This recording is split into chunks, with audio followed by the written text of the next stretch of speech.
Welcome back to another episode of Elevator Dialogue here on the Uncle Junior Network. I am the Uncle Junior, and with me is today's Wolfpack member, ladies and gentlemen, Dr. Thomas Rashad Easley.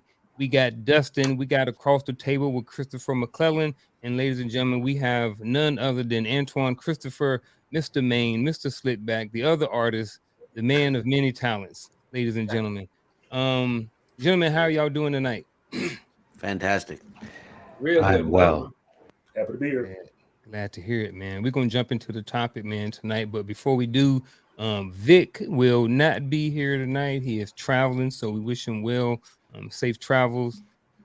Coach may be in a little bit later on as well. So, but until then, the show must go on.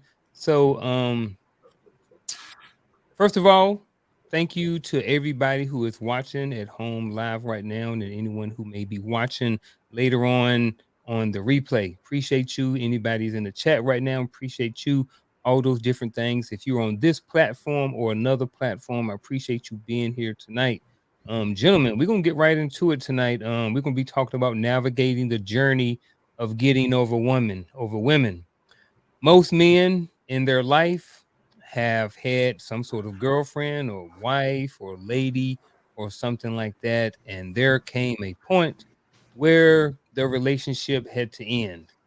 Sometimes men cause the breakup, sometimes we may do things to cause the breakup, or vice versa. At the end of the day, there was something that happened during that relationship that caused the breakup.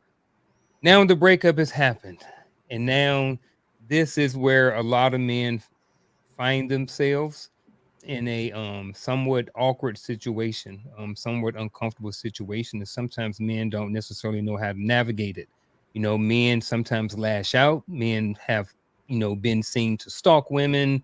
Men have seen to go through depression, even delete themselves. All of these negative things happen sometimes when men end up separated or broken up from their women. So I just want to go around the horn with you guys, and before we really get into it, if you guys had a few minutes to sit down with your 14-year-old self, right, and you want to have a conversation or talk to them about women, what would you tell your 14-year-old self when it comes to women?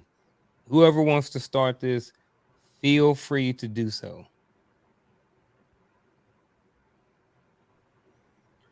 I can't chime in on that one. At 14, I really didn't care about girls, so I was into training and karate and boxing, and I wanted to be like an MMA guy, So I didn't really care about that.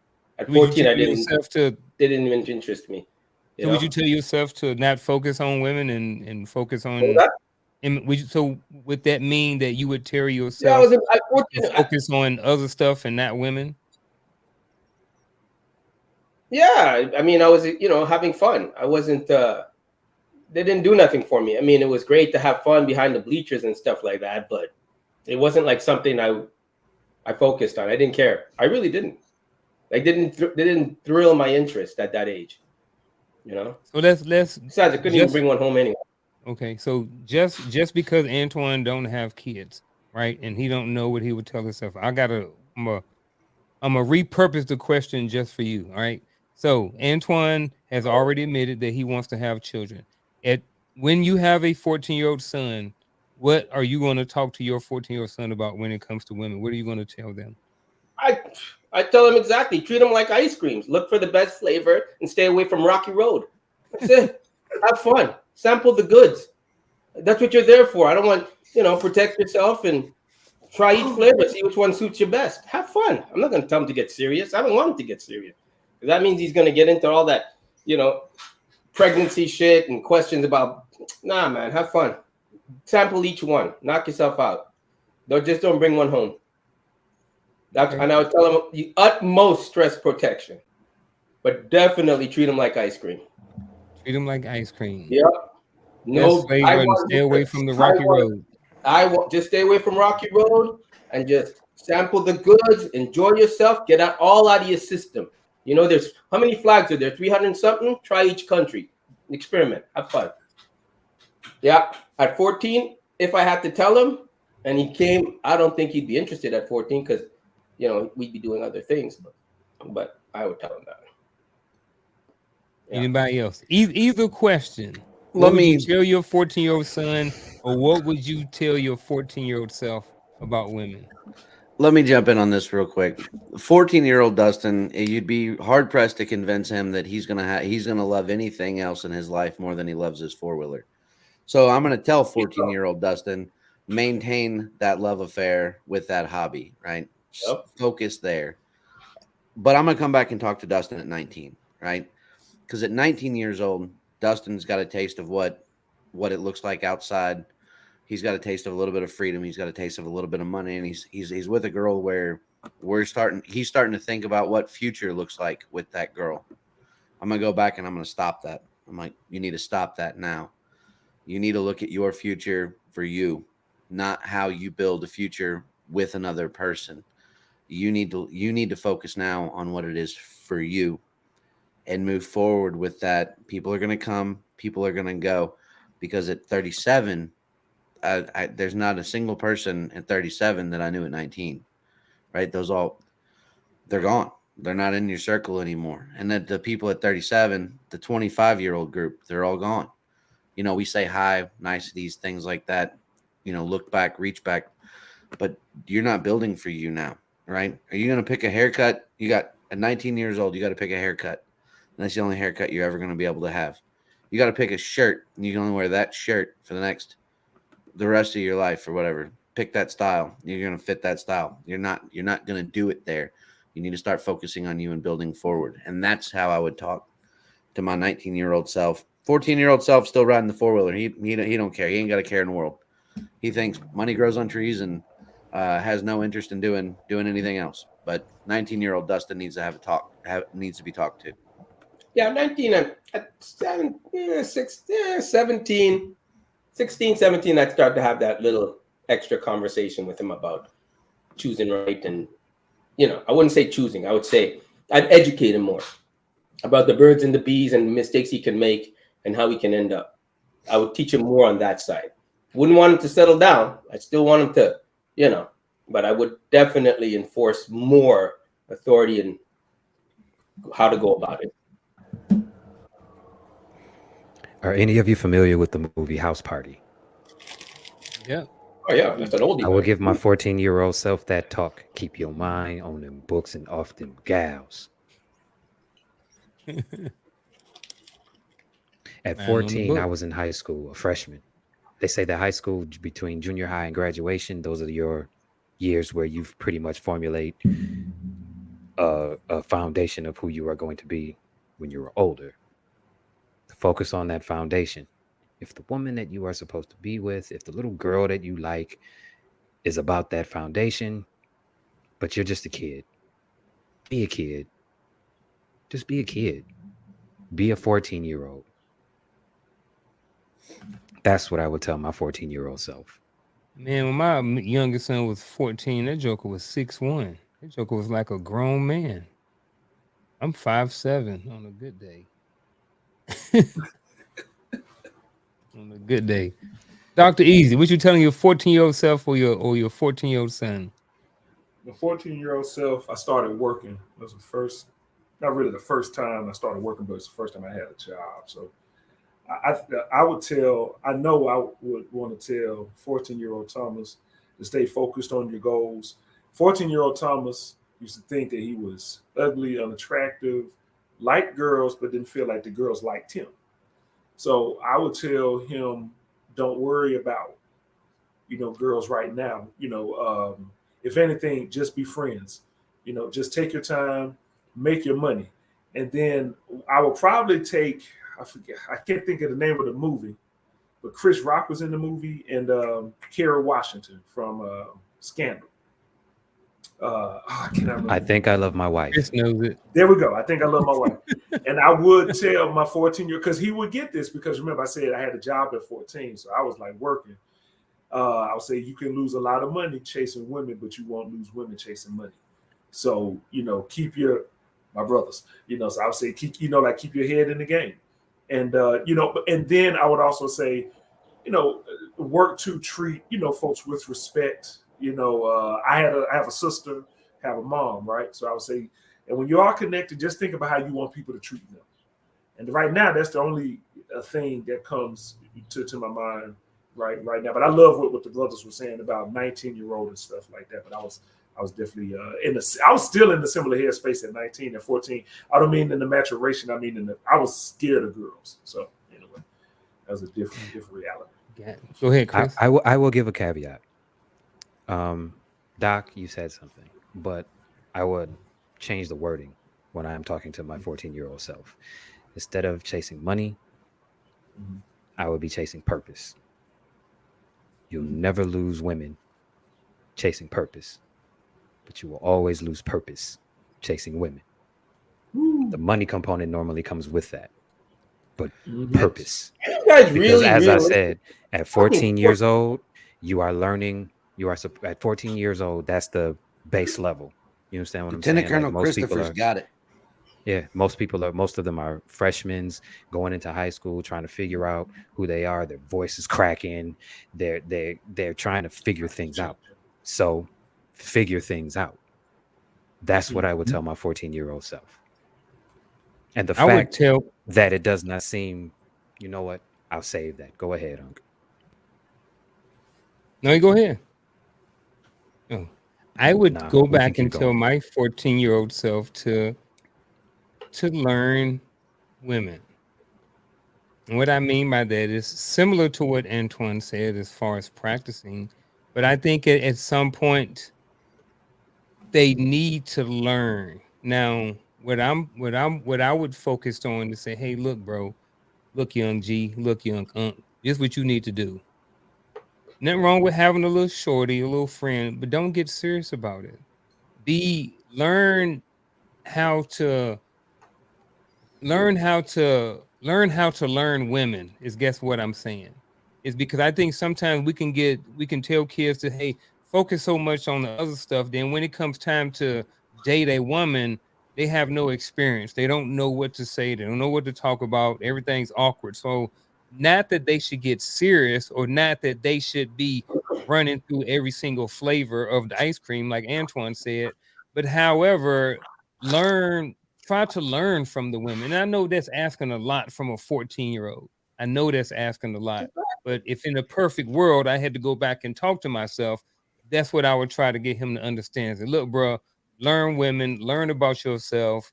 Because, like I said, if you want to be married one day, you have to, at some point, you have to start learning women. You know what I mean? And I don't think that you should wait until you're 30, you're 35 and you finally found your purpose and now you got $1 million in the bank and now you say oh right now I'm gonna go out there and I want to go and try to find the woman that I want. I think that you would have missed a lot of opportunities to learn about women and learn some of the things that women want and also learn some things about yourself that you may not know about yourself unless you're in a relationship or unless you spend time with women. So I think it's probably I'm kind of sort of in the middle, a combination of what everybody's saying, a little bit of this, a little bit of that, a little bit of balance, in young Garfield's life, as far as how he should, when it comes to women, so. I But wish 14-year-old Dustin would have learned what a fiat currency was and how it worked. That's what, rather than doing what 14-year-old Dustin was doing. As far as learning the women, I mean, no, I think it's unfair. We're talking 14. I know. Let me finish this real quick. I think as far as the women go, the women aspect thing that you brought up, learning women, I don't think there's a fair yardstick that you can apply across the board, right? Because people's unique personalities, we're all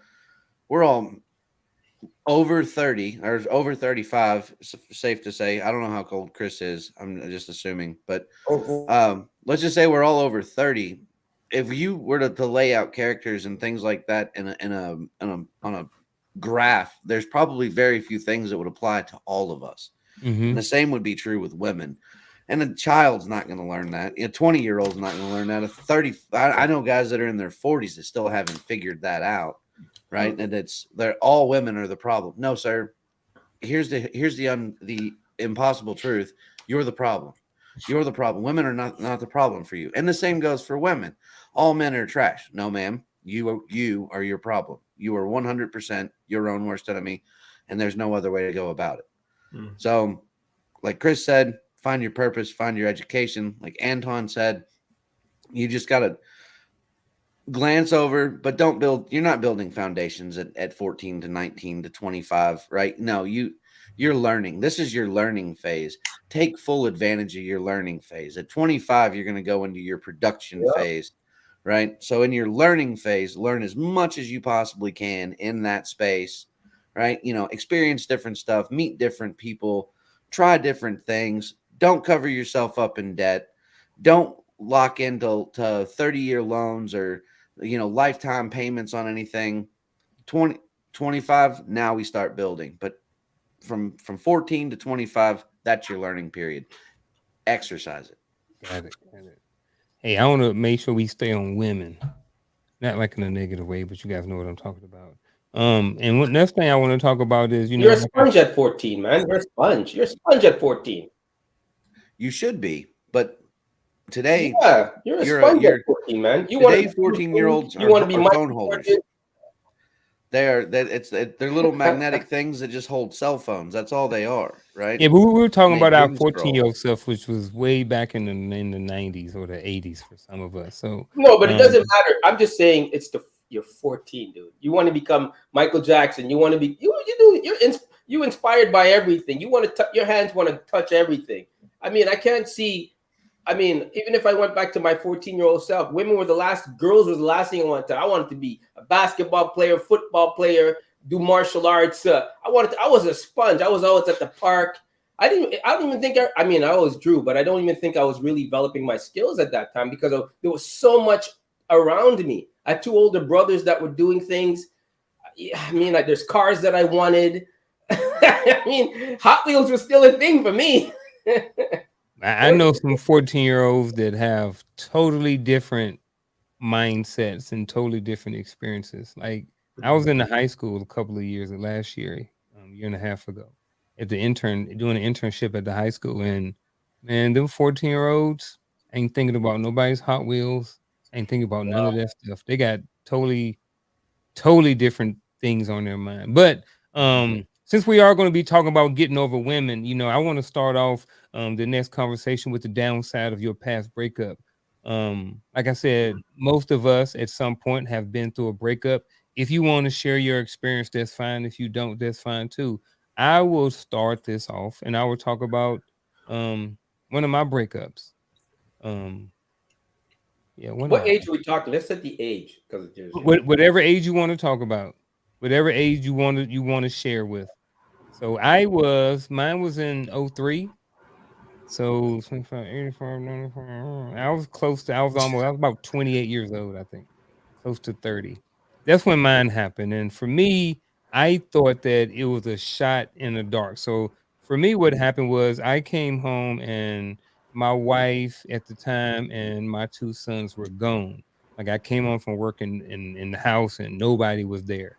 So that's how that was what happened in my life. Like I said, that was in 2003. That was 20 years ago. So what happened from that, that was the first time I'd had like suicidal thoughts. First time I've ever experienced like a certain amount of depression, all these different things. I was living almost like a double life because a lot of people didn't know what was going on. I was going to work every day, like everything was fine. And then I was getting home and it was lonely and it was empty and everything reminded me of my family. So it was very hard for me to go through that period because at the time I had thought that my family was everything. I had thought at the time that I'd put and invested everything, blood, sweat, and tears into this woman, into this relationship, and into this family, and then to have it just, come home from work. I was in the military, serving my country, and I come home and, that's what I come home to. So for me, there was a hard breakup just because of the nature of it and how deep it had got and how mentally challenging that was for me. Because like I said, when you think that you have invested everything 100% into something, and like I said, I'm not going to sit over here and act like that I wasn't part of the problem. You know what I mean? I'm not going to sit over and act like that I was the perfect husband or the perfect father at the same time. However, I didn't think that after 8, 9 years or so, I was going to come home to that situation. But it is what it is. Maybe I deserved it. Maybe I didn't. And I am not here to pass judgment on her and to say that what she did, she shouldn't have done. She had every right to do whatever it is that she felt like she wanted to do. But like I'm saying, for me, that was the downside of one of my past breakups was just, you know what I mean, all of the negative energy and the suicidal thoughts and all of that stuff, the depression that went into that. But I was able to bounce back from that. But that was the downside of my past breakup. And that is something that as I've gotten older, I've heard more of. But I am interested in seeing what you guys have to say about that, whether it's your experience or someone else's. I know all y'all good looking dudes, you guys probably were always the ones who ended their relationships. You know what I mean? Nobody ain't never broke up with y'all. So, but just in case, you know, that's why I throw it out there. You can talk about somebody else's story. Dustin, you Muted, Dustin. Dustin, Real quick and get this out of the way. I'm 21 was my last big breakup, the one that really affected me. It was out of the blue. I didn't see it coming. I'm not going to name any names for privacy's sake or whatever. I'm sure they don't want this business out there either. The emotions that came along with it. When I lost a girlfriend, I lost a friend circle. Right, you know, these people that I spent months with and developed close relationships and ties, and well, you know, like they got that in the breakup, or at least it felt that way. You know, because guys don't want to hang out with other guys without their girlfriends sometimes, and if they're hanging out with a single dude in the circle, seems weird. So you're outcast. You're kind of alone for a little bit. Things start popping off and are happening. Plans that you've made have died, and I think that's the hardest part is remembering the future. If that makes any sense, like you know, because you're in a relationship with somebody, you're looking down the road or you're thinking down the road and like, you know, we're gonna do this and this and this and these things are gonna occur in the future. When that relationship ends, that's all gone. Right. So like it's the death of my future. And now not only am I mourning the loss of a person that I cared about, that I wasn't ready to lose or I wasn't ready to move on from. Now I also have to remember the fact that everything that I thought we were going to do together is also gone. That negatively affected me for a long period of time. And you know, obviously, you get over it, you move on, you meet somebody else, things are great. Um, that one, though, I think if we were really to do a deep dive, would also attribute to the failure of my first marriage because I chose so poorly, moving on to the next thing, and then I held on to that because I didn't want to feel the way that I had felt again. By the time that my divorce rolled around 10 years later, I was immune to it, right? And it made me cold to the prospect of losing relationships. It made me cold to everything as far as emotion goes. And even to this day, I'm still uh, not an emotional person. Like like I gave it all up at 21, and now today I got nothing left. I got no gas. So problems and occurrences. There you go. Man, that's That was, crazy. Oh, you know real what? quick, here's a caveat, Antoine. Check this out. Even after all that, we still end up getting back together. Jesus. And we was end up married for 19 years total. Wow. Well, I'm gonna. Geez, listen.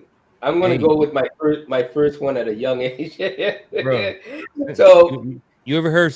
Um, I won the Simp of the Year award a few years in a row. Hey, if you Hey, did that, I must have been running a close second. But bro, go ahead. oh my god. bro. Okay. I admit it, bro. Like I have no problem Wait, admitting where I You used did to not be. know any better. wait a I minute. ain't What know age no are we better. talking? What age are we talking? I was 28. 28. Okay. 28? You were that dumb at 28? Dumber. We Lord got have back mercy. together at 29. You were really dumb then. Oh Lord have mercy. Okay, well I can't relate to that at I all. But know, but so now you see why when I talk about certain things, it's like you can't even like that thought doesn't even like register in your brain as even being possible, does it? dude, you're 28. I mean, you're almost Exactly. 30. But that's exactly my point sometimes, Antoine. It's like there's a whole other side. Just imagine everything that you know and learn. There is another person out there that's totally opposite of that. You know what I mean? Totally opposite that has been through. So that's why I'm just like, bro. Like when I heard people's stories, I was like, bro, I see why they go through it or do all of these different things. Like, bro, I've been there, I've done it. I've been a simp before. I know how it is. Now Listen, I'm on the outside. I'm just like, And a how in the lot of the world did time I do that? listen, I'm But not right. saying I didn't have And my a lot simp of the moment. time we do not say anything because we get yeah. ridiculed. Listen, I'm Yeah, not and it saying I ain't didn't have my me. simp Like, moment. I know you're not directing that personally at me. You're No, talking about the behavior, and I get that. And like I said, I don't have any pushback. But like Chris said, I but didn't know. We no, did but I'm not not know. saying. Listen, I'm not saying I didn't have any simp moments, right? I'm just mine came early, so I learned my first hard breakup, like what Dustin was saying with the whole, or you were saying with the whole suicidal, um, bad thoughts, negative, all that came Yeah, in like 17, 18, right? Because Oh, so you I just had got two it older over with, brothers, huh? and I was able to talk to them about it. I was able to talk to my dad about it, who's from the islands, and set me straight. Right? I mean, he said, but that came at an early age. Okay, I get that, and so I mean, the experience. I was with her for a while. I thought that was everything to me. I put everything into it, and it didn't work. And when it worked, I told you devastation, right? Because there's levels of hurt. There's hurt, and then there's crushed, and then there's devastation. That's how I look at it, right? So I was just as a young kid hurt, and I didn't know how to process it, right? Then and my father was like, "Son, really? You thought you were gonna marry this girl? She's the best you can do at the moment. Believe me, there's fresher, hotter ones out there. Don't worry about it." He was that. My brothers, they were like, "Man, what you got to get is a Rolodex. You got to get a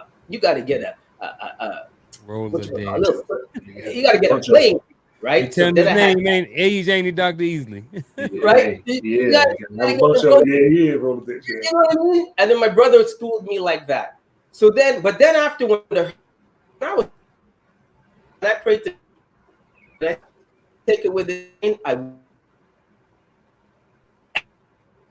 again. But I will sample the goods, but I'm never gonna. And I did it. I really got all my tears up, and I would tell every kid that. And then I threw myself more into what I love to do at that age, passionately. So I threw myself more into that. But the hurt was so overwhelming. It shocked me into never experiencing it again. Right. And I really schooled myself. I really honed in on what I love to do. Right. And I took it out on everybody. At that age, I was very expressive, and I took it out on everybody. You couldn't tell me, "Don't worry about it, you'll get over her." I would give you a backhand for saying that to me, right? Then my father sat me down and said, "Son, you really think you gonna marry this girl? Like, really? You thought that was the best you could do? Like, come on, man, you're good looking. You ain't even tall yet. I mean, wait till you grow up, you know." Hand on your And wallet. and so that got me out of it, and that got me out of it. And then when by the time I got to my mom, she was saying, "After all that, you better not be coming to me and talk about it. You had long enough to grieve. All right, this ain't death. You had long enough to grieve. Get over this thing." And then that was it. So I got out of it early, but I had my whew, boy, oh boy. I would say the Well, downfall of my past breakup was similar to Dustin's. I lost a network. I lost a network of people that were involved in doing something that I absolutely loved doing. And returning to it constantly reminded me of her. So it was difficult. It was extremely difficult. So that would be the biggest downfall. Not only losing a network, but kind of sort of losing the love for something that you absolutely enjoyed. And that was quite possibly the biggest one, relief of stress, and two, a way to network and communicate with different people from different cities, different age groups, things like that. Um, this was 2018, 2019. My uncle had passed, and we had went to his funeral in Jackson, Tennessee. That man lived to be 98 years old. He held 4 generations of children in his arms and took pictures with each one. At that point, I said, what the hell am I sitting here mad for? Why am I sitting here grieving over her? I want that. And after that, my focus completely changed. And just like Dustin, I completely shut down emotionally. And I got honest, brutally, lowest common denominator honest, to the point where I was viewed as toxic because I was honest. If they call you toxic, That it means you're just doing it right. that is how I take it now. That is how I take it now. Um, but yeah, that would be the biggest thing. Just losing that side of it. I dabble in every now and then. The people there still say that they love me, they want me around, they miss me and all of that. But the sheer thought of doing that brings everything that I felt back. You know, understand what I'm saying? So it's kind of a double-edged sword. I cringe when I hear the song "I'm in Love with a Stripper" because that's what was popular at the time that I was feeling my lowest. And not that it has anything to do with anything, but like say, I just you smell something, you hear something, you go somewhere, takes you back. That song pisses me off. Oh, I get it. Well, Dr. everybody Easy or Antoine, you shared. guys want to shoot at this one? Oh yeah, I mean everyone shared something. I think from a break, at least what I heard. I want to thank y'all for sharing that. Something that was kind of unexpected or unexpected something happened. There's some downside to this, but I even think that sometimes when it's a mutual breakup, so I've had it where like I've had one where like dang, kind of didn't see it coming, but I'll say a couple of ones that I've had, I kind of saw it coming, I kind of wanted it to come, and so but there's a positive side to it. But let me stick to the downside and answer Unk's question as you all did. When it was over, and I really love what Chris said about a network, and then how Dustin was, like talking about it's like kind of how something kind of ended. Hold on real quick, Dr. Easy. Can I ask Chris a clarifying question, please, before you continue? Yeah. Chris, was that, and I don't know, this is where it played out in my mind. I don't want to assume, so that's why I'm asking the question. Was that a situation to where you were playing where you were eating? You know what I mean? Like In a you was sense, working with the person and dating them at the same time, or yes, like which was the involved in absolute biggest yeah. mistake I could have ever made in my entire life. I wish I had someone like Antoine had to sit me down and say, "Hey, boy, what is you doing?" And that's I why, yeah. wish I had that. That is I why it Yeah, missed was I just that difficult. story. yeah. And I just wanted to clear that up why before Dr. Easy finished because he had brought that up in reference to that. But go ahead. No, I can talk about that too. But but the downside of like I questioned myself, like, was I really a good guy? And so the downside, and also love, like, when y'all said like you cut something off. I didn't cut it. I didn't cut, the energy off because of a breakup. I cut it off because of a turn down. But y'all think it's the same thing as a breakup. Breakup, you're in a relationship, but if you ever wanted to be in one, you're pursuing a person, you're getting to know them. It's like you pop the question, it ain't about marriage. It's just like his Antoine said, let's go get some ice cream. And then when they let you know that you're not the one they want to have dessert with, mother. Anyway, so Yeah, that that made part. me shut down. Okay. And I The was, self-esteem side of it. come on, brother. And I was 21. Okay, when that happened. So so even though different dynamic, but same age. Okay, with brother Dustin there, but when it's mutual, the one thing that it's a couple of things. I was like, dang, did I make the right decision? So the self doubt crept in, and that self doubt led me to engage with other people that I really shouldn't have. Okay, So I'm here questioning my decision. I am second guessing myself. I am not believing another downside is I didn't believe that someone great else will come along. So now I kind of get stuck and compare every person to this person, even though it was mutual.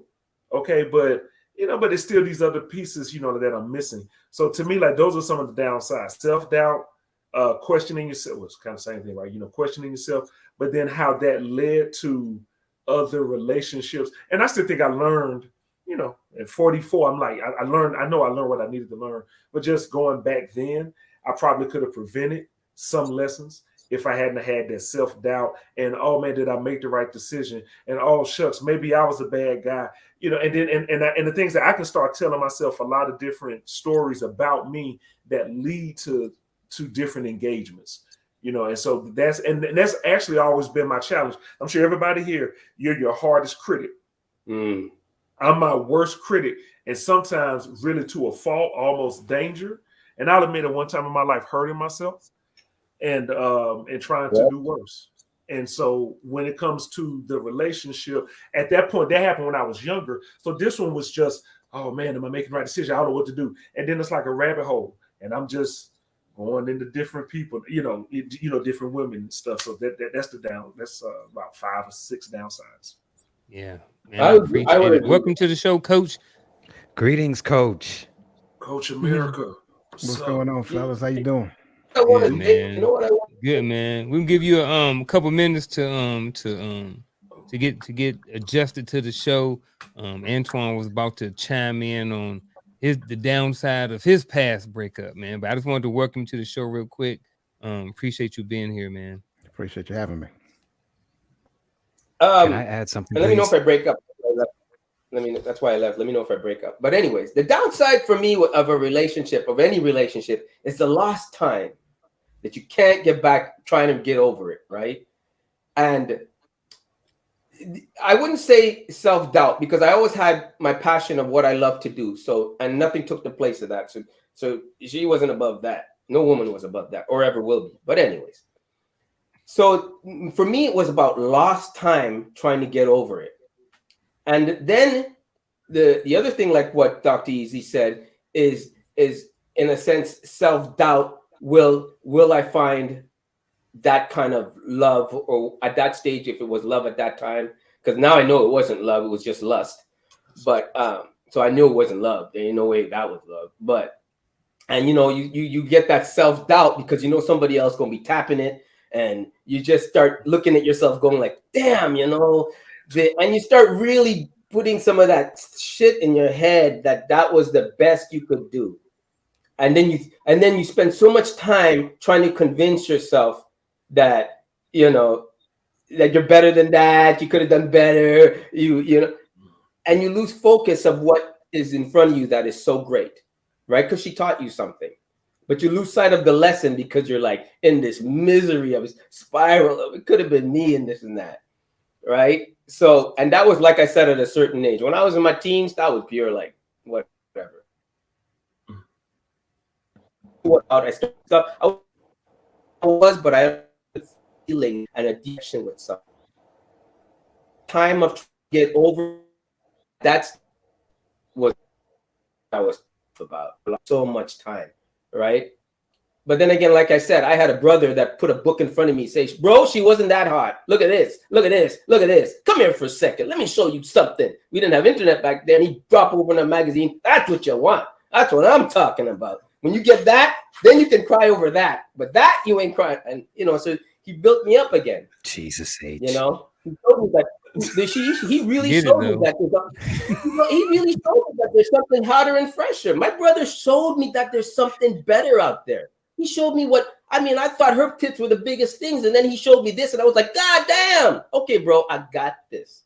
And at the stage of my life, he's like, you ain't even got 2 pennies to rub together. You're borrowing money off from me to take her out. You're borrowing my car to take her out. What are you doing? And then I understood that. So he started to really make me become mature and understand where I'm going in life. Focus on what you love to do. Get your ass back into karate. Do this, do that. So that was at that stage of my life, though. It wasn't Can the I add adult. something, please? Please do. There was another downfall, and this is a downfall that a lot of us kind of went through on a general scale. The saying that the best way to get over someone is to get under someone else. That helps. Instead of pulling yourself out and saying, why does this continue to happen to me? And figuring that out. So, do you think that's wrong information to advise men? Yes. Yeah, out of your effing mind. You are Yes, crazy. it is. Best thing to do when That you is get in if a you are car. looking for something. That is if you are looking for something specific. If you are just out here dating, just to date, or dating to quote unquote sample the goods, do you? But if you are looking for something completely different and you are looking for something stable, I would recommend pulling yourself out of it and figuring out why you keep attracting the things that you are attracting, especially if you are attracting things that you do not want. I would argue that that's contextual. That's Yeah. 1000% contextual. What age are we As talking now? someone said earlier, the common denominator is you. That was me. What Yes, are we talking now? Dustin said that earlier. So Figure that out. the over someone, under someone, that can play to remove a huge emotional piece away from, which is the I've been denied access to this person, therefore that makes me undesirable. You don't have to go sleep with them, but if you get out of your space, go out and meet somebody else, Yeah. introduce yourself. That one night of just out there laughing and joking, and you got people talking to you and engaging with you. If you're laughing and engaging, that negates that 1000%. You don't have to rush to bed with them, but No.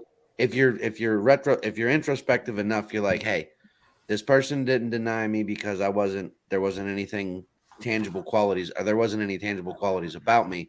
This person denied me because I'm not the right one for them, but that doesn't mean that there's not another person out there for me. Now I can move That is what forward I am saying. without that emotional That is piece on there. that is what I was So, saying. The context so is we're not the context definitely in isn't agreement. elaborated on. You know what I'm saying? The context Yeah, is never elaborated on. It's just on to the next one. Instead of don't just go on to the next one thinking that you are going to get the same thing that you left. Go on to the yeah. next one and just go on to the next one without any thought process. Get out of that movie that you have playing in your head that only stars you, where you play every role in the movie. Right. No, you're 1000%. Sorry, I interrupted. I think I No, did you my were warm. fine. I am No, no, actually glad you you didn't said that interrupt. because that was the part of it that is missing. No one ever put that particular phrase into context. It was just grab the next girl instead of just go. You understand what We I'm have to saying? we have to face facts about the people that we surround ourselves with, and a lot of times we have two people, right? We have people that don't care, and we have people that are glad you have the problems. So getting good advice from folks around you sometimes can be really difficult. I'm not saying that's synonymous with everybody, but at 19, 20, 21, you don't have a whole lot of people that are really willing to take the time to be interested in you, unless you're really paying attention and know who those folks are. You're talking to your buddy, he may not be the guy for you, man. I agree with that. I mean, you I think, shouldn't. What you got, Coach? yeah, I think I did my warm up stretches now. Um, so first and foremost, I apologize for being late. Um, as I'm listening to all of this and appreciating everybody's perspective, I also want to inject that when you start looking at the downside of your past breakups, there are far too little or next to no conversation about the trauma that you're experiencing as a young man or even a young woman. Let's be completely honest. You had something in mind about what this relationship was going to be in your on your own understanding. But then how many of you after going through a breakup to where your father or grandfather or uncle sat you down and explained to you that this was a traumatic event that you should not jump into another relationship? I understand exactly what you guys are saying, with the contextual aspects of, getting to quickest way to get over one person is to get under another. But the other side to that coin is that this is now being a learned pattern of behavior. And so, in essence, every time you go through this traumatic event, that's going to be the go-to. And Uncle June, you know what I see what you got. Absolutely, that's the pattern of behavior that exists because now you're saying, oh well, that's fine. I didn't need it. I'm good to go anyway. But here's the downside to that way of thinking: when there is any turmoil within the scope of that relationship, you automatically start disconnecting and looking for your next fishing buddy. So you don't even give that relationship an opportunity to redeem itself. This is why I say what I say. You have to understand the biggest downside to that breakup is that you're going through some version of trauma, whether you view it as a massive trauma or not, it is still a version of trauma. So you need to get to the point to where you can have a healthy conversation with a mature adult to teach you how to manage those emotions that you're going through. Because if not, you are a ticking time bomb waiting for somebody else who may view you as that next person in their life that they want to have something, long term with, but you're only looking at them as a come up, a get over, my emotional reconciliation, if you will. Bounce back. Yeah, but I look at it like this, man. You're not gonna marry that person. You're 21. I don't understand why you need some big explanation at 21. My father told me straight, son, you ain't gonna marry her. She definitely ain't coming home to me, and you're definitely not gonna get her pregnant. What is your problem? You're 21. Go out and expand. Focus on your life. Become the best version of yourself. I need you to succeed over here, so when I retire, you can take care of me. These were the things my father built into us as young adults because he wanted us to succeed. He didn't want us to care about girls, nor should you. You're 21.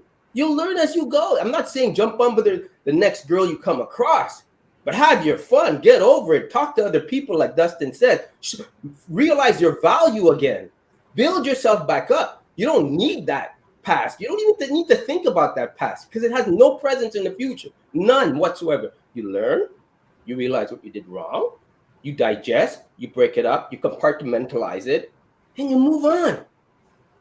What is she going to do in your future? The sun's still going to come up. She has no relevance in your future, none. So I don't understand why you have to be so enveloped in it to figure out and what you did wrong and what about me? No, I'm going to tell my son, bro, get over yourself, man. You ain't all that, and you ain't the most handsome. 2 points. Antoine, you said something at the very, very beginning of that statement. You said your father sat you down. A lot of us did not have that. This is why I said you were lucky. You were lucky to have those male figures in your life to actually sit you down and say, hey, boy, what is you doing? A lot of us learned the hard way. This is us learning the hard way. Go ahead, Coach. Two points I want to bring to the conversation in relation to that, because first and foremost, I can't take away your experience, Antoine, and I definitely appreciate you sharing that. So that's for starters. The first point is I understand exactly what that looks like. Now consider the other side of the coin. Consider the other side of the coin. Consider. Is he frozen? Consider the other side of the. No, I'm not frozen, man. Oh. Consider the other side of the coin. Consider the young lady who is not looking to sow her royal oats, as they said on Coming to America, right?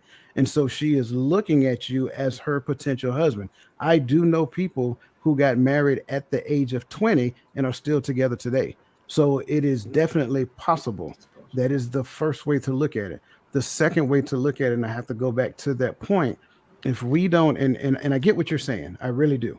But if you don't catch the behavior at an early age, if you don't help a person learn how to deal with trauma at an early age, they literally move forward from trauma to trauma to trauma. So again, you have to consider the other side. You have to consider the other person. Sure, you can teach your son to go out there and just have fun, but how many people is he damaging along the way? Right? Oh, well, you picked wrong. Sorry, you picked wrong, baby. Baby girl, you picked wrong. Got you it. Picked wrong. Again, just like my dad told me, son, you picked wrong. Got you it. Picked wrong. Just hear what I'm saying. I'm not saying again. I'm not saying your experience is wrong. I'm just saying there's another way of looking at it. Right? I tell my daughter the same thing. You picked wrong. Not my fault. Go to your mother. Again, understood. Just giving you another way of looking at it. So again, I will how never many look people? From another person's point of view. It's about me. That's fine. And again, hopefully those people who understand that early will end it early. I'm just saying, Yes. right? Yes. But so again, we have to look at it, because we're not talking about teaching people to damage people. That's just me. I have to speak for myself and myself alone. I'm not looking at teaching people to damage people. I'm looking at teaching people to be the healthier version of themselves, so that we can build a stronger community. But if I teach anything other than that, the only thing I'm looking at is perpetuating a divide that already exists. But coach, everything when you break up with somebody, there's no good person in it. You're both in the wrong. You both picked wrong. You don't mean to hurt the person, but breakups hurt. Absolutely. Period. You can't make bad news sound pretty. It's still bad news. So tell me Absolutely. what I need to do to get over it. So if my daughter comes home crying about her man, I'm gonna say, honey, you picked wrong. Or You what picked wrong. or I'm what sorry did you it happened to you. or what did you learn about yourself in this situation? Exactly. What did you learn? Did you exactly? But that's it. I'm not gonna tell her to dwell on it. I'm not gonna tell her to all the no. You picked wrong, and I'm I'm glad you agreeing. picked wrong. I didn't like him either. I'm agreeing with you there. But Yeah, Antoine, what Coach is kind of getting at there is human beings are path of least resistance when it comes to pain, right? I hurt now. I don't want to hurt anymore. So I'm going to go do whatever it is that makes me not hurt immediately, right? And when it comes to relationships, that can be damaging if it's getting under the next person, right? Just moving on to the next. What Coach is saying is take a minute, step back, identify what it is that you can learn from that relationship, from that right. breakup, I agree with that. and move forward intelligently to the next one without creating the exact same echo chamber or this infinite loop of stupid, right? To where Right. now I've learned from previous breakups that the easiest way for me to get over it is just to go hop under somebody else. That makes the pain go away immediately. The second that I start having any turmoil in this next relationship, I'm already looking at the next fishing partner. You just what he's saying is slow down, One in a chamber. build healthy habits, right? Build healthy coping mechanisms and move forward intelligently from the failure that you just faced, right? But Dustin, but I get that. But what I'm saying is, don't care about what the other person is going through. Worry about the guy in the mirror, because you're the one that has to get over the feelings of what you just happened. So I would don't worry about the other person. It sucks to be them, because you know what? That person's saying it sucks to be you. Work on yourself. what Don't he's not care he's about not the other- Don't care we're about. not talking about the one in the rear view mirror, Antoine. No, We're but he talking about said the next one that you're going to put in the right. crosshairs. But Exactly. That's who he's telling you to have compassion for is the next one in the crosshairs, not the one that broke your heart, but the one that you're going to fuck up by you using them as your coping mechanism. That's who he's talking about. okay, and Well They said. call that Well pertaining said. trauma to that bonding. one, and pertaining to that one, I'm saying if you're pertaining to the one that's coming ahead, you can't determine how that person is supposed to feel about you. If No, that if that person decides to be with you, knowing you're messed up and you're messed up in the head, and they can't recognize the symbols, sucks to be you. Sorry to say, you're trying to predict what another person's supposed to feel about you because you're trying to fix yourself through that No, person. now you're Let's overcomplicating this wait. thing. Let's do the reverse. Antoine, you are absolutely right. You cannot control how that other person feels about you. You cannot predict that. However, you can predict how you go into that situation without bringing the nonsense that you have from your past situation into it. That is what we are saying. That is what I said when I said pull yourself out of it. What coach brought up, what Dustin brought up. You go into another situation and you still are reeling from a previous situation, but you're going into that situation just to relieve some pain. That is called trauma bonding. I say that all the time, and I do not wish to do that. Why would I bring trauma into a new situation? Why not pull myself out of it and figure out why I went through that situation in the first place, so that way I don't hurt the next person? You are right. It is not about them. It is about me.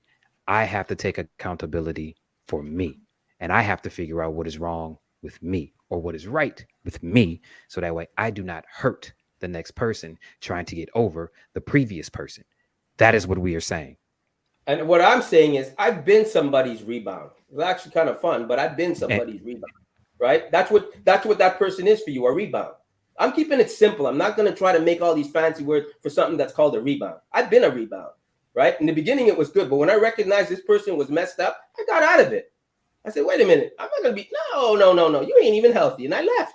I'm just saying that if you use someone else to get over what you're going through as a coping, whatever you guys want to call it, coping mechanism, I keep things simple. Yes, I've been somebody's rebound, so I've been on that side, and it's not the greatest feeling. But I'm Do you saying, think, all right, real quick, Antoine, do you think that that person should have gotten into a relationship with you knowing that they was on a rebound? Or you think that they should have waited until they were healed and then sort out somebody? Or it's do you, not for me to decide that. It's that person. It's not for me to decide that.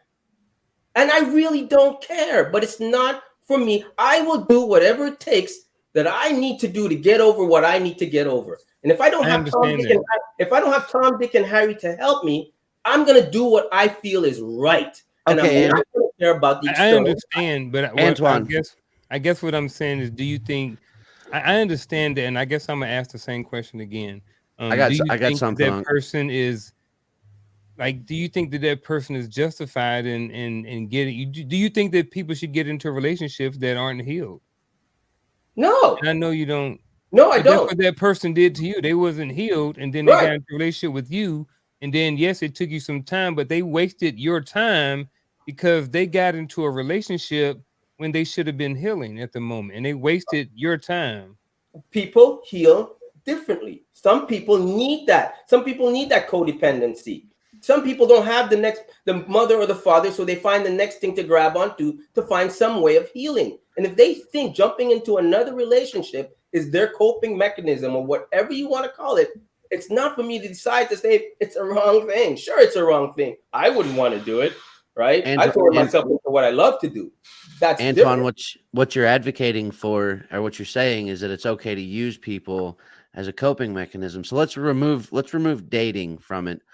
I'm now Floyd Mayweather or Manny Pacquiao, right? And I go lose a fight, right? So that relationship that I had with that other boxer's over, right? We've broken up now because the arena's empty, the ring's empty, and I lost that fight. But to make me feel better, I'm going to go out and I'm going to walk the streets of New York City and I'm going to sucker punch everybody that I see and knock them out cold because that's going to make me feel better. Is it okay for me to use those people as a proverbial punching bag for the failure of my previous relationship?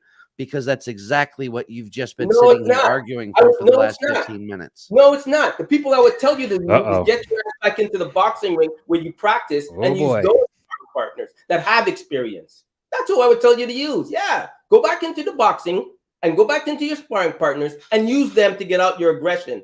That's what I would tell you to do, not people on the street. Who's stupid enough to do that? Really? Come on. Why would I advocate for that? That's just nonsense. That's just nonsense. You just said use a sparring partner to go build that better relationship and get back in the ring. Am I correct? Yes, you have to. Just like if you get sparring partner is there to help you learn, and a sparring partner is there not knowing that you are not there to hurt them. You are there to learn. That is what we are saying. You cannot keep bouncing from person to person to person to person trying to get over what you went over. That is a vicious cycle, and it is trash. I don't see it like that. All right. You know what? I'm gonna move on. The horse is dead. We've beat it long enough. So you know what? At the end of the day,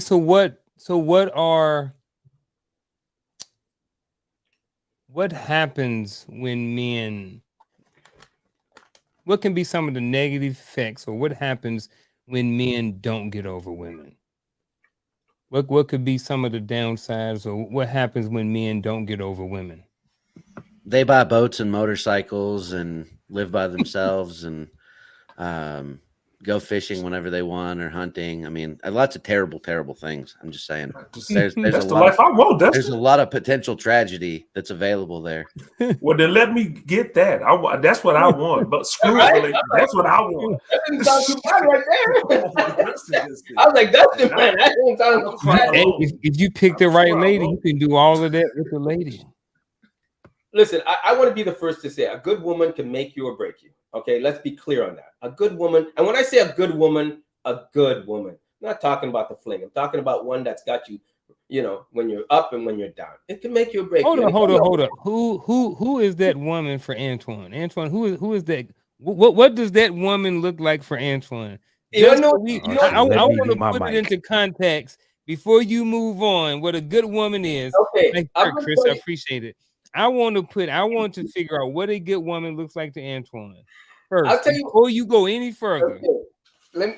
I'll tell you the main thing for me of a good woman. First of all, she's got my back and she would lie for me. That's one, right? But a good woman for me is to know her place. And she is a woman. To know her place, to know my trigger points, to never test them, to never play with them. Don't ask me a question if you don't mean it. Don't say something to me if you don't mean it. A good woman knows her place. For me, right? She knows when I say something, I mean it. I'm not just saying it for the sake of saying it. Right? She knows her role. She knows I will never wear the skirt and she will never wear the pants. Period. Right? She knows how to cook clean because I know how to cook clean. She doesn't need me to tell her things because she knows me so well. She knows what I like and don't like. She won't approach me with stupid questions just for the sake of a giggle. Right? She'll talk to me when I want to hear her talk, and I will talk to her when I won't waste her time and she won't waste mine. She knows me that well that she knows when I'm drawing, she ain't coming first. She doesn't need to hear the stupid I love yous and all that shit. From me, right? Because I'm good. But she knows I love her instinctively. She knows what makes me happy. She knows what dinners make me happy. She knows what I like. She doesn't bring nonsense into my life and chaos and stuff that, I don't get that. Like, why would I do? I would want to know her so inside out that I know what to get her for Christmas because I've been listening to her for the whole year. I know what to get her for her birthday because I hear what she says and what she needs. My job is to get it done, right? That's how I'm looking at it. She loves me. I love her. She knows if she breathes in another man's direction, we're done. It's like it's over. Like, we're not going to have a conversation, and vice versa. I want her to be able to walk away if I do something stupid and not come back. That's how strong I want it to be. I don't want her to forgive me if I cheat. I want her to know she had a life before me and she should have a life after me. So if I cheat and do something stupid, she's going to tell me I did something stupid and leave. She's not going to forgive me. She's not going to look for a way out. No, she's going to walk because that's the strong woman that I want. I don't want her to stick around. That's what I like. She had a life before me. She should have a life after me. Because I know at 100%, even if you kiss another woman or another man, we are done. There's nothing you can tell me to make me go back in there. That's the kind of woman I like. Yeah. My perfect woman. I appreciate it.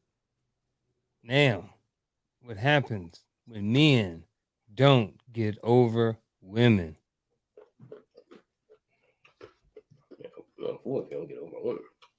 What happens?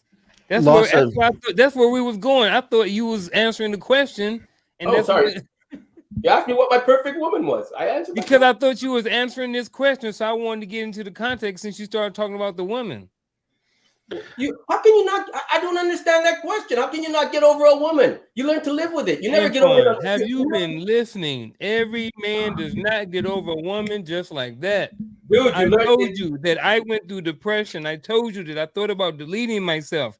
I'm letting you know that there is another side of this story that happens to a lot of men that may not have had fathers, may not have had those conversations, may not have had those other brothers. Those are the guys that we're talking to. Those are the guys this conversation is for. Not for the guys who had their fathers and got taught everything right. We're talking about the guys who didn't. That's why we're here. That's why we're on this podcast. We're talking about the guys who didn't have us.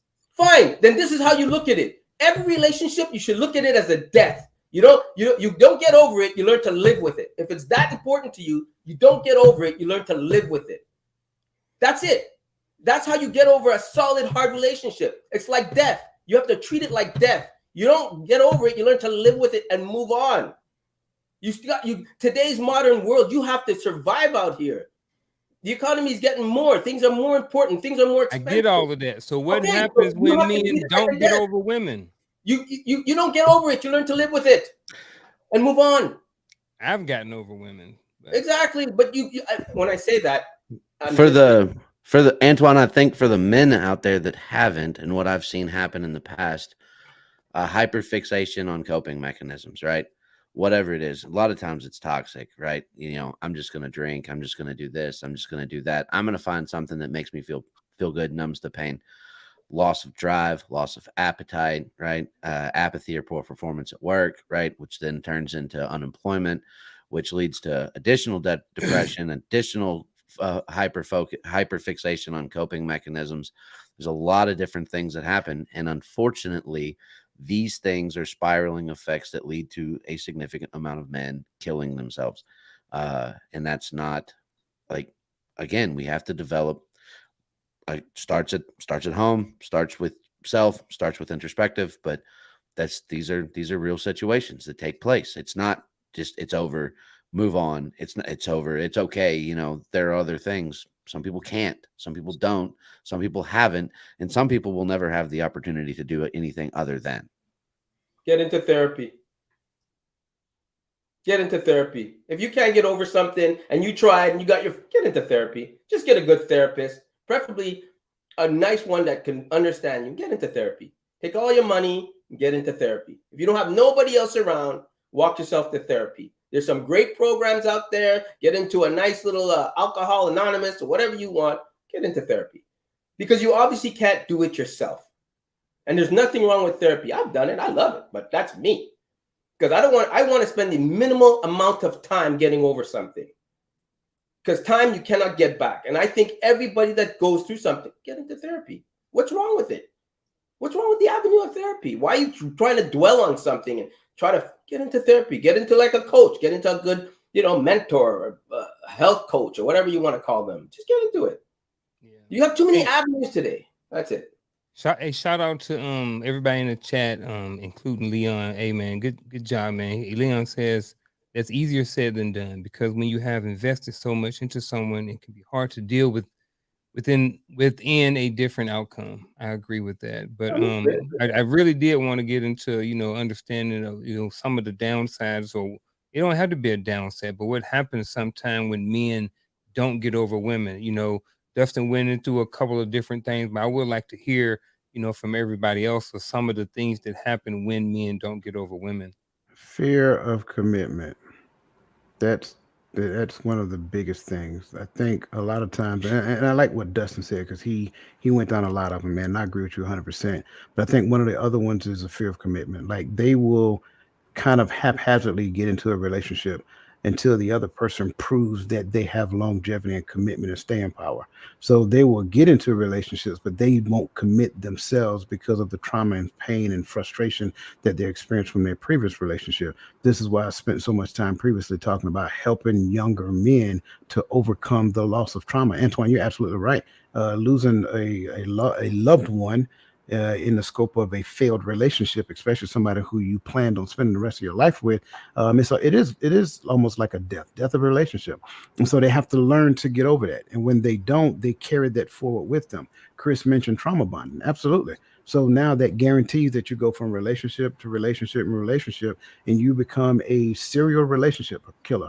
And so that's kind of like what that looks like. So they will get to the point of having a fear of commitment. It's not like they won't get into a relationship. It's just that they won't commit to the relationship that they're in out of fear of the possibility of what could potentially happen.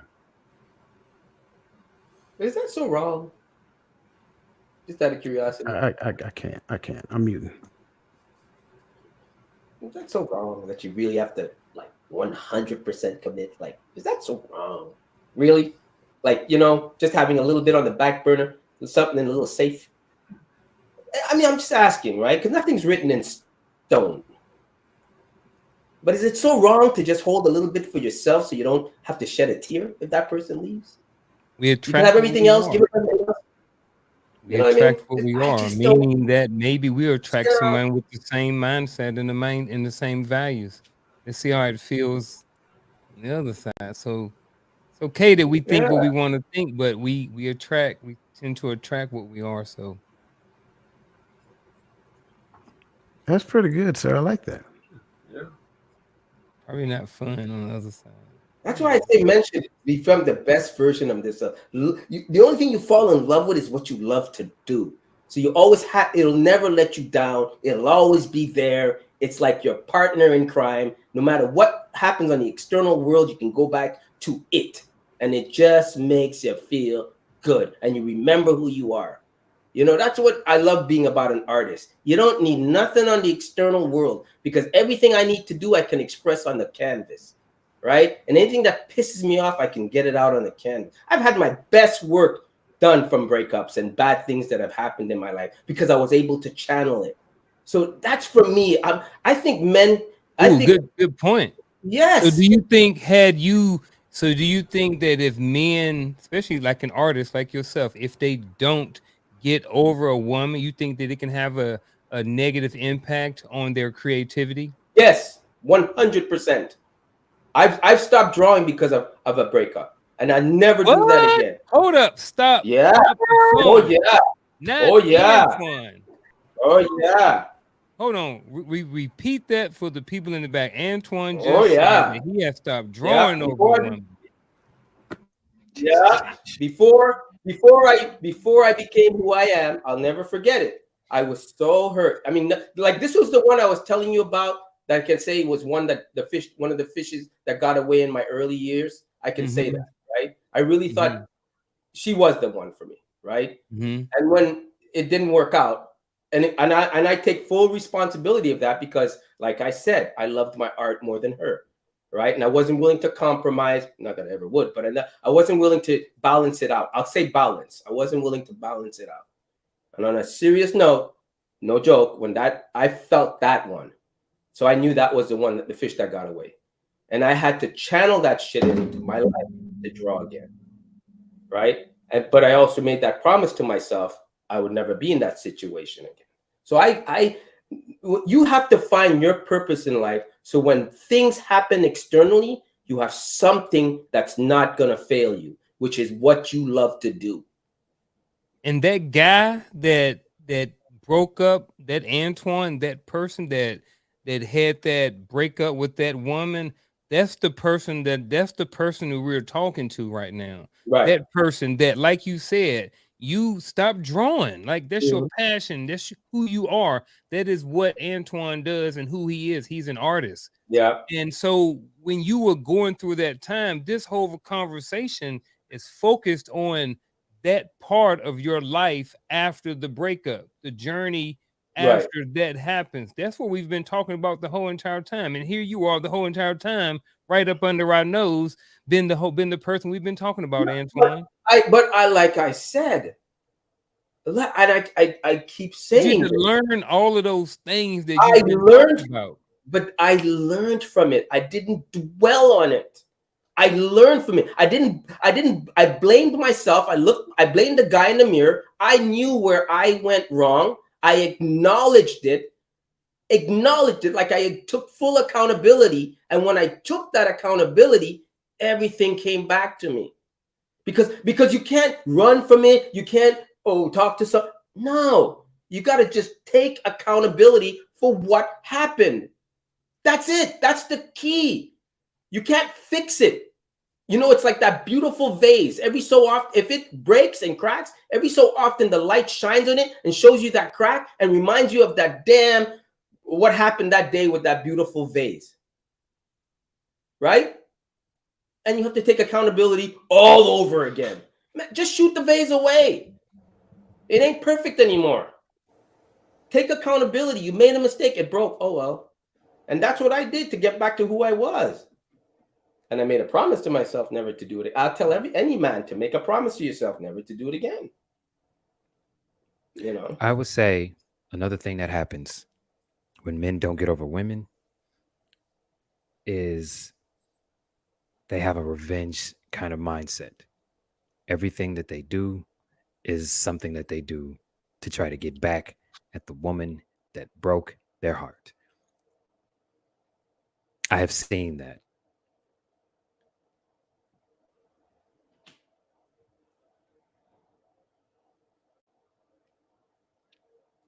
You muted, Dustin.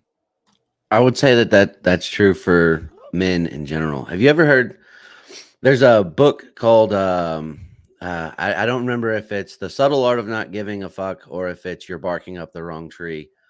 But there's a segment in one of those two books where it talks about the Metallica and the band Megadeth, right? So Metallica, when they first got out to Hollywood to get signed or whatnot, they kicked out their bass player, right? That guy went on to form the band Megadeth, right?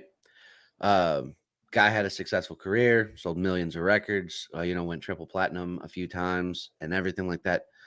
But because his success wasn't the same as Metallica's, he always felt like he was a failure because he got kicked out of Metallica, right? It didn't matter. So when you listen to Metallica talk about their careers and things like that, or members of that band, they talk about their careers. And they talk about it on a high note. This man, after years and years and years, he talks about his career as a negative. Like same goes with Pete Best. Anybody know who Pete Best was? Pete Best was the drummer for the Beatles before Ringo Starr. They kicked him out right before the Beatles blew up. He went back to England, started his own band, played clubs and everything like that. When Pete Best talks about his life as a drummer, he talks about it in high regard, right? Because it was his perspective. He got kicked out of the band, and it's fine. He spent his entire life playing music, raising his family, going to bed every night with his wife. And when Pete talks about his life, he talks about it in the highest regards. He didn't make billions of dollars. He didn't impact the world musically. He didn't do any of the things that the Beatles did, or that even the guy from Megadeth did. But it was all in his perspective. He's the reason that he's happy is because of the way that he viewed it. So yeah, the revenge thing does come into play, and I absolutely agree with that. But I think that's a really interesting story because if you look at it prospectively, like, do I want revenge or do I want happy? So it all falls down on the guy and how you move forward. That was in The Subtle Art of Not Giving a Fuck. I've read that book. Thank you. I couldn't remember. I need to read that book. I think one of the things that well, not I know one of the things that happen when some men don't get over women is they become stagnant. I think sometimes they just stop performing, stop moving, stop doing anything. They just almost go dark, almost go into like a hibernation or in a shell to where they don't want to associate with anybody. They don't want to hang around their friends anymore. They don't want to do anything. And I know some of this could be, mild signs or certain signs of depression and stuff like this. But I think, to some extent, it may be depression. I think that when sometimes men don't get over women, I think it can cause physical pain, hurtfulness, throwing up. Like you'd be surprised at some of the things that come from just stress, from a breakup of a relationship, especially when you are very invested, or if you have years or children and these different things invested, and it could have been over something that I can only imagine how many soldiers have went overseas and came back home, and this thing has happened. Every deployment, every deployment, there was always a story. I ain't never heard anybody who deployed who don't know a story about somebody who went overseas and came back and found out that their significant other or wife or spouse was cheating on them. Every every deployment. And You guys have that conversation when you're over there? Absolutely. I from think the where? worst What you ones. mean? Have what conversation? He's overseas. I mean, your fellow You Yeah, we have it comrades. talk, before you overseas. go. You have it before you go. he's asking, do we talk about it amongst ourselves while we're over there? And we absolutely Right, do. right. Yeah. I to But caveat on every that, 18-year-old person don't really know their spouse at 18. I think the hardest ones, Unc, are the ones that don't find out when they get back. Yeah. They find out years later Yeah. when something slips or a note is found or whatever. That's the one. I'd rather find out second I get off the plane. Yeah. Right? Like, just be there with your new boyfriend to give me all my shit so I can go live in the barracks. Yeah. Like, I'd rather have that than come home, spend a year or whatever, and then find out. Yeah, Would you guys recommend, as all army men, except myself, and I don't know if Chris is, but would you guys recommend you get married if you're in the army, if you Yeah. join the army? So I'm not against it. Go ahead, coach. yeah, so in conjunction with it, I agree. I'm not against it. I don't think the army is the thing that makes marriage difficult. I think the lack of understanding of two people makes marriage difficult. But to Justin's point, I get that. I would say um, the worst one, which is one that I've seen, is where he comes back and he can't even go back into his own home because the new dude is living into the house that he's been paying mortgage on. So it's like stuff like that. Like when you start talking about what happens to men that don't get, like, this is again, this is why I talked about the trauma. Like we had to watch this dude, and in my mind, I'm thinking like, there's no way in the world Mm. if that was me. I don't care what your rank is. You stand in front of me if you want to, Chief. Mm-hmm. It's gonna be ugly. As Move some I get furniture. to them, I'm coming Mm-hmm. through you. I'm coming through you. I'm coming through you. I'm going to my house. Mm-hmm. I'm going in the house. Some people are coming out. You might want to go with me to ensure that I am doing the right thing according to the law. But I promise you, I'm going home tonight.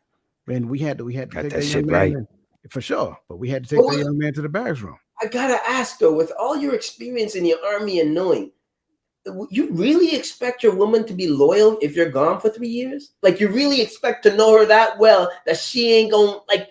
You really think that? Yeah. Wow. Everybody who Antoine, that's a gets permission married slip. Don't thinks sign that. that. I honestly think that everybody who walks down that aisle and gets married thinks that that's the person for them. I don't think that most people go into a marriage thinking that this person is going to cheat on me. I think most people think that they found the one and their problems with relationships and all the bad stuff is over. I think people honestly think that. I think that too, but I also think that if I know I'm gonna be away from my wife for 3 years and she is out there, I would not put it by her to get a little horny or do something. There's no way I would trust her for 3 years. She shouldn't even trust me. I'm a man. Would you be Instinctively, faithful for 3 years? huh? Would you be faithful for 3 years? If she wasn't with me, No, if in the same situation, you was away for no. 3 years, you My wouldn't be wife faithful to your wife? wasn't. No, I There got you an go. itch. No That's way. why you don't That's think crazy. a woman would be faithful to you. It's because She you would wouldn't not be. be faithful. And I don't blame her if she's not. I Man, know she messed you up good, most Antoine. I'm most sorry, people bud. don't cheat. That's the simp right there. To say that, that's the simp right there. You What did really, you say? I that's the missed it. simp right there. To say that, Dustin, that's the simp move right there. No, that'd be stupidness. That's ridiculous. Why would I want to be away from my woman for 3 years being horny? Like that's like what? Like why would you put yourself in that position? I even think if you join the army, you shouldn't even think of marriage. You shouldn't even have that responsibility. You should be focused on that because that job requires that. That job. That job requires that. Let's say if you're on an aircraft carrier, your job is required to fly those jets. It ain't about the thinking of writing some love letter to mom or dad or honey or sweetie and send your check back home like a good little boy like Dustin would do. No, you are nuts. You are absolutely. I would not put it past her. You're crazy. No way. So you want these soldiers to be out there with no woman, no? But I want them to get no their kids? ass. I want them to get tail out there with no woman back home. But Go this, ahead, coach. but this is the reality of the truth. It's a very small population in these United That is States that nuts. actually join the military. Mhm. And I would say a larger percentage of them don't join because of loyalty. They Mhm. join because of the benefits that the military actually offer. Because really, Exactly. the benefits that the military offer is comparable to a Fortune 500 company. So, with that being said, I understand what you're saying about don't get married, but trust me, if you don't get married and you're looking for a whole bunch of single dudes to join based upon, patriotism, it ain't happening, Chief.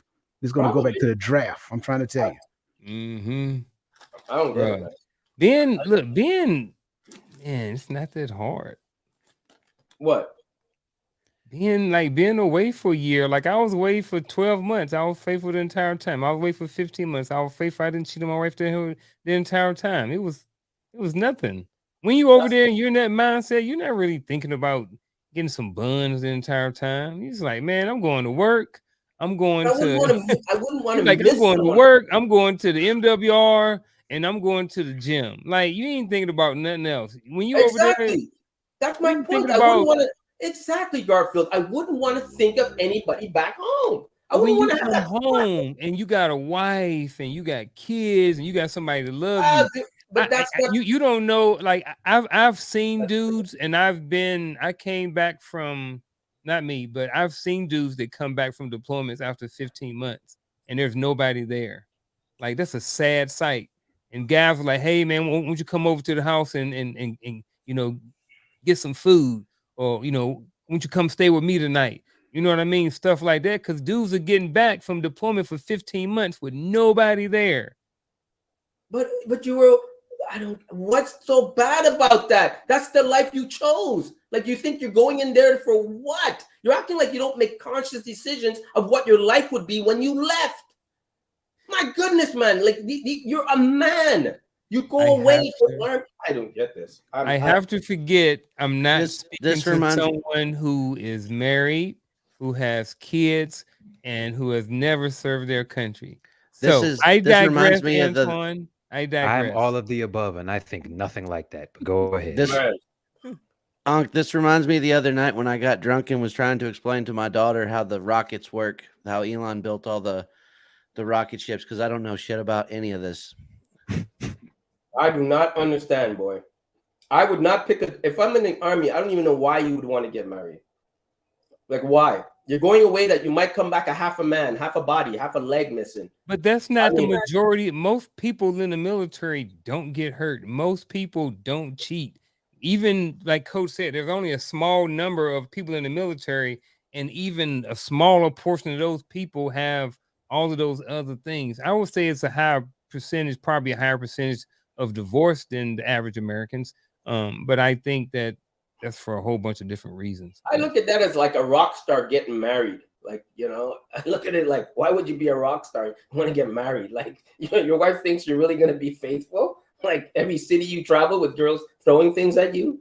That's stupidness. I just can't get that. I'm sorry, man. Like when my brother was in the cadets, and even though that's not the army, and he was so focused on what he did and going away to camp, and he didn't even think of girls. He was like, bro, I ain't even thinking, man, I got to get out of here. I can't wait to go to camp. And I mean, when I went to camp, I couldn't wait to go out there. I didn't want nothing back home waiting for me like some, no. Antoine, I don't get that. Antoine, do you want to learn something? Would you like to learn something? Please don't tell me about it. Okay, go ahead. All right. Yeah, I was going. Go ahead. So here's where marriage, here's the failure point in marriage, and marriage in the military, nobody's figured out how to fix it. When you're an E1, E2, E3 living in the barracks, right? What's E1? What is that? It's your rank. Your It's your rank. When you're a private first class, even specialist, there's an easy button you can hit to get out of the barracks and get more money, right? And it's getting married, because the military will compensate you for being married, right? So What's that's the word? Married? Yes, you get additional money. You get BAH and BAS because you're now a family man and not a single soldier living in the barracks. You got to support your family now. So a lot of people see that BAH, BAS as a easy button for a bigger paycheck, right? So a lot of soldiers will get married. Some do contract marriages. Some find, I'm going to bring out my high school sweetheart or whatever, because you got an 18, 19-year-old that's going to double his paycheck if he gets married. The Army hasn't figured out an easy way to fix that, or how to correct it, or how to counsel for it, or how to mentor for it, because you can't, under law, I can't tell you can't get married. I can't forbode an 18-year-old service member from being married. They can do whatever they want, right? Because they're still legal citizens. So that's your answer of the causation and correlation of why so many divorces happen in the military, because soldiers will and have demonstratedly married people specifically for the money. And when you do it that way, it never works out well. But why, Dustin, as a man, would you mess up your life like that? Like, that's like walking. I don't understand that. Like, why would you mess up your life like that just for a cause of getting more money? For as old as Antoine, for as old as you are, you have an innate ability to not remove yourself from your own perspective and step back and look at it from a helicopter view. Some of these kids that come into the military, it is the most money their entire family has ever seen. right? Not just themselves, but their entire family. My dad never made this kind of money, not mine, but some kid from somewhere, Mississippi, who, grew up poor, is now a private or a specialist. And you know what? If I get married, I can double that shit. Let me in, right? Like that happens, and there's a litany of other reasons. Yes, she's a stripper, but I love her. And we're gonna have babies and it's gonna be a wonderful life. Right. She's my high school sweetheart, everything's gonna be great. We're gonna come down here. Well, you remove her from her family circle and move her to Fort Benning or to Fort Bragg or wherever, and now she's isolated because you're always in the field. Bad things happen. Kids don't have the ability to think in the secondary and tertiary effects of their actions. And it's nothing against them. We all know that this is possible, but we allow it to happen because by law, I can't tell the 18-year-old he can't get married to his high school sweetheart and move her clear across the fucking country because he's lonely, right? But I can't do that. That's a problem that young Ain't leaders talking have about to things. deal with. Sorry, But would I'm you- sorry.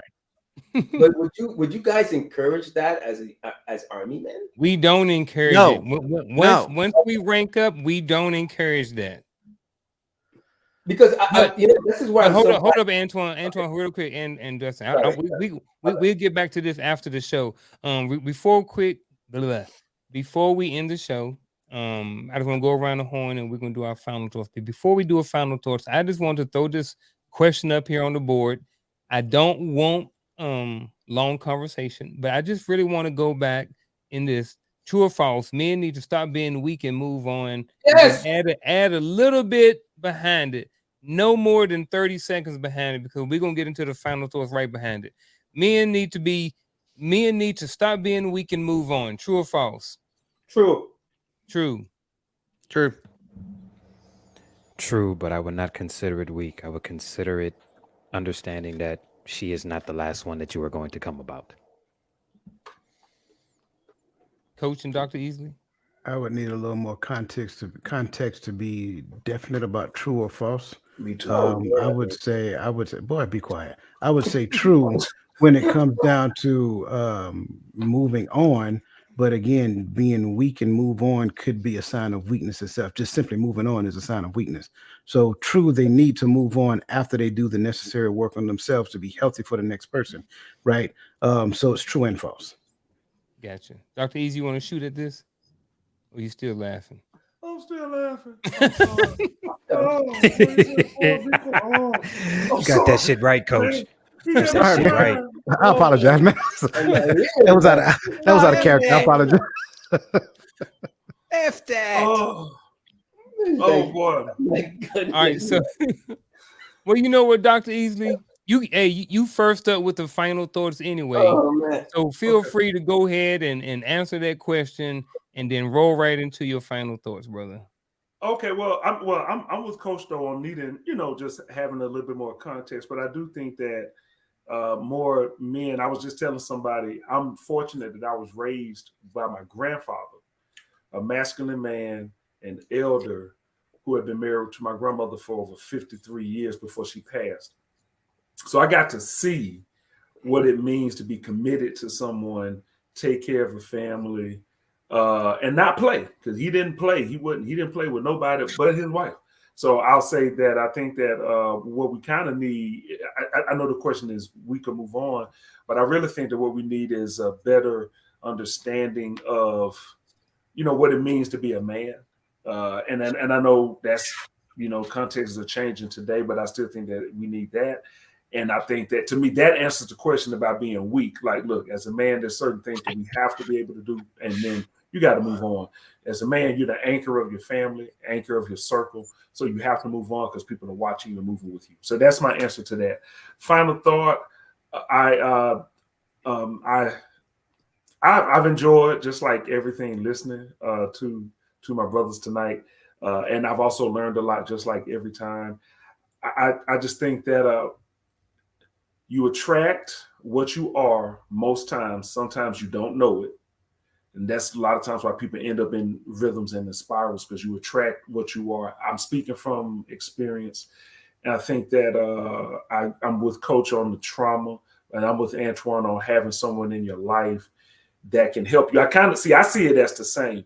If there's someone in my life who can help me not get stuck, you're helping me move through the trauma, but you're also allowing me to be vulnerable and feel. So that's why I would say that if you go through any heartbreak and heartache, leave space to feel so you don't spread heartache and heartbreak to other places.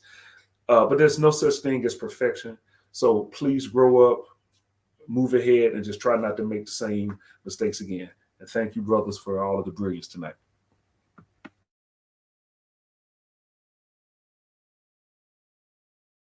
Muted. Dustin, You're muted, Dustin. you're muted again. Sorry about that. Stop being weak and move on. How about we change the sentence a little bit? Stop being weak or making weak excuses and move on deliberately. Focus on yourself. Focus on learning. Men can be weak, and that's okay sometimes. There's a few times in your life it's okay to cry. There's a few times in your life it's okay to be vulnerable, but not live it like that every day. That's not the world we want to live in. It's not the world anybody wants to live in. The old weak men create hard times create hard men create soft or easy times, and so on and so forth. You guys have all heard it. I don't need to repeat it, but gentlemen, especially to go back to our younger selves, focus on yourselves, focus on building the future that you want to build, and then find somebody that you want to have in it. Don't focus on finding somebody to build with. That's not the way to go.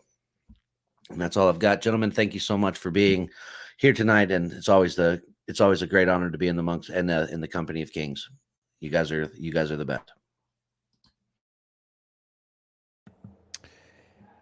Navigating the journey of getting over women. I guess my final thought is simple. You are going to get your heart broken. She is going to leave you. You are going to leave her. It is a part of life. Understand that you must move on, but you, just as Dustin said, you must move on deliberately and not take the past hurts into your next relationship or use your next relationship to try to get over your past hurts, because you will be damaging the next person that you get into a relationship with. Be deliberate, be strong, and be deliberate. That's my final thought.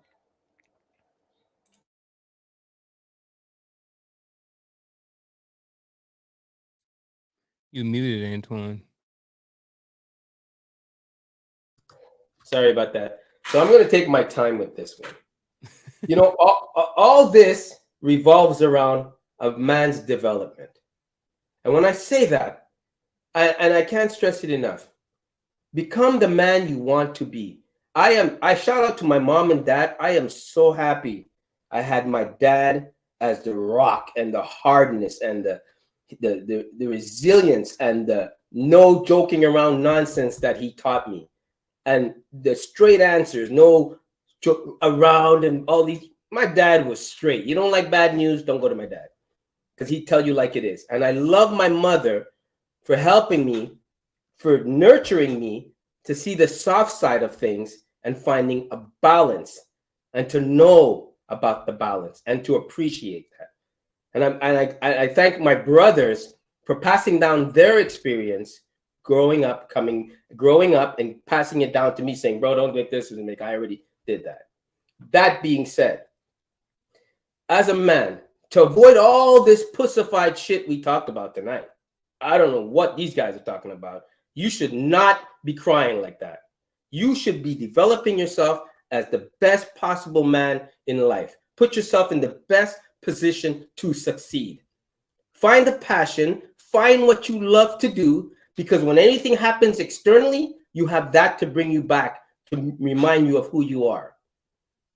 And that was great for me. And I'm glad I have art, because everything that bad happened to me, I was able to channel it into what I love doing. And that took precedence over any other feeling. I'm not saying not to hurt. I'm not saying not to cry. I'm not saying any of that. But don't be no weak man. Okay, don't. You shouldn't be weak. Move on.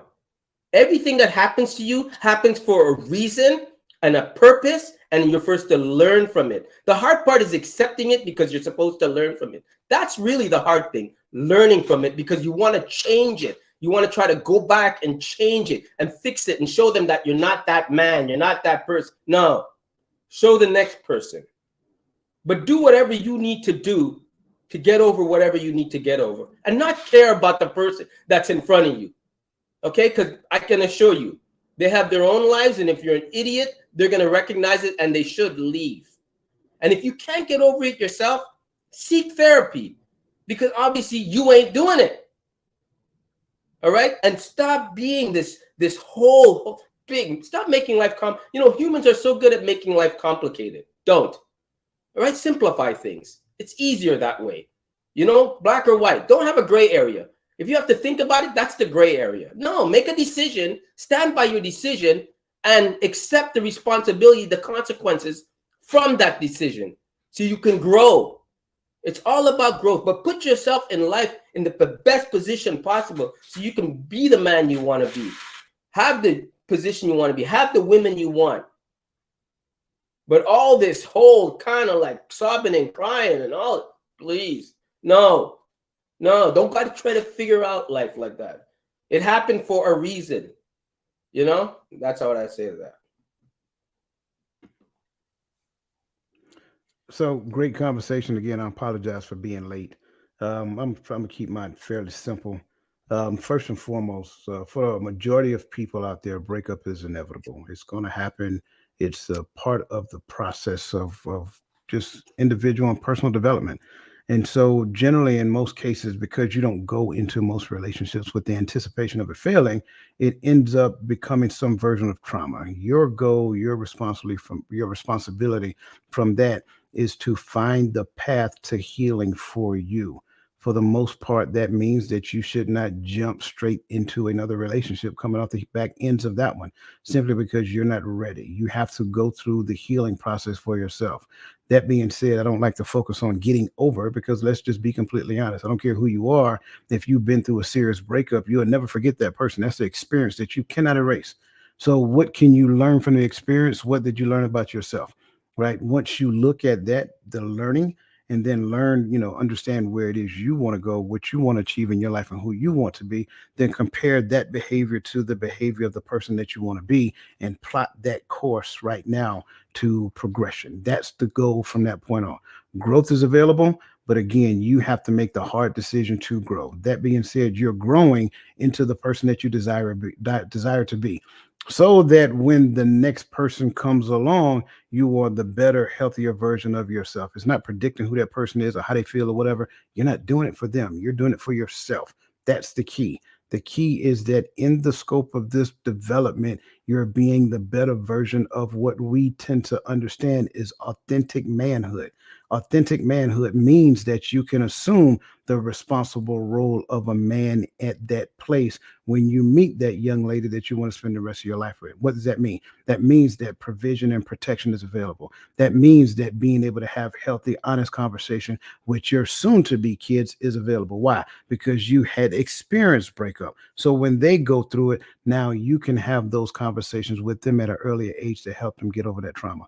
So with that being said, that's my points for this evening. And again, thank you all for listening. Gentlemen, thank you all for being here. I really appreciate all of your talking points, all your expertise, everything that was said tonight. I really appreciate it. Chat, thank you guys for being engaged. Thank you for all of those comments, questions, everything that was put in there. Everybody watching at home, appreciate it. Appreciate it. We will be back here again next week, next Wednesday at 7 p.m. Eastern Standard Time for another episode of Elevated Dialogue. And if you can't wait that long, feel free to jump on over on the Empowering Perspective podcast this Friday at 8 p.m. and check out what thus said Mr. Coach Dwayne Dwyer, ladies and gentlemen. And with that being said, gentlemen, it's always great being in the presence of, like Dustin said, of kings and great men. So I appreciate you all for being here. Everybody else, we will see everybody again next week, same time. We are out.